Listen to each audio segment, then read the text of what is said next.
An important group of 17th century writers were the metaphysical poets. अगर हम 17वीं सदी की बात ही कर रहे हैं तो एक बहुत ही महत्वपूर्ण ग्रुप है पोइट्स का जिनका नाम है मेटाफिजिकल पोइट्स। आपने अपनी पहली पोइट्री पढ़ी ना सेकेंड ईयर में, रेनबो पार्ट 2 की फर्स्ट पोएम का नाम क्या है? Sweetest love I do not go bye John Donne. John Donne poet का नाम है, पोएम का नाम नहीं, ध्यान रहे ना। वो भी एक मेटाफिजिकल पोएट ही हैं, ठीक है। हाँ तो आप, हाँ बिल्कुल, अब आप जानेंगे कि जॉन डन महोदय अकेले मेटाफिजिकल पोइट्री को इतने हाइट पे नहीं ले गए, हालांकि वो पायनियर जरूर हैं। इनके अलावे कौन कौन शख्स हैं जरा इनका नाम देखें। With John Donne as the leading figure, वही बात जो अभी मैं बता रहा था, ये लीडर जरूर हैं, पायनियर हैं, लेकिन इनके अलावा भी लोग हैं। उनके नाम हैं George Herbert, Andrew Marvell, Richard Crashaw and Henry Vaughan were important poets of the group, ठीक है।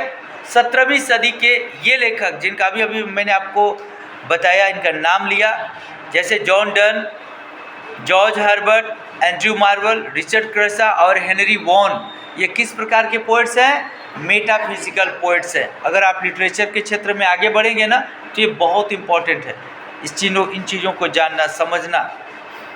फिर देखेंगे बाबू, while reading Donne's poem you may have notice the use of uncommon similes and metaphors. आपने भी पढ़ा है, ज़्यादा तो डन को आप लोगों ने नहीं पढ़ा है 12th में, लेकिन एक ही पोएम पढ़े हैं तो आपको लगा होगा कि वो अनकॉमन सिमिलीज का इस्तेमाल करते हैं, जो रियल लाइफ में संभव नहीं है। इस तरीके की बातों को कॉमन चीज़ों से हटकर इस्तेमाल करते हैं। Do they have some important function in the poem, क्या इन पोएम्स में उनका कोई महत्वपूर्ण कार्य है?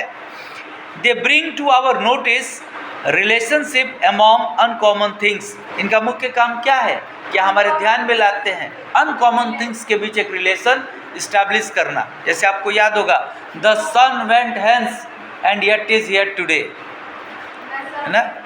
यहाँ पर फिर कहते हैं कि I shall make speedier journeys than him, यहाँ भी आपने देखा। फिर एक जगह कहते हैं कि व्हेन यू साई, जब तुम आए बढ़ती हो ना, तुम्हारे श्वसन तंत्र से जो वायु का संचार होता है वो मेरी आत्मा को बहा कर लेकर चली जाती है। Is it possible? तो इस तरीके की चीज़ों का वो इस्तेमाल करते हैं अपनी कविता के जरिए, ठीक है। फिर आप देखेंगे the metaphysical poets road on spiritual aspects of life, यानी कि जो मेटाफिजिकल पोएट हैं जीवन के किस पहलू के बारे में लिखते थे? स्पिरिचुअल। मेटाफिजिकल का मीनिंग भी होता है स्पिरिचुअल, ठीक है।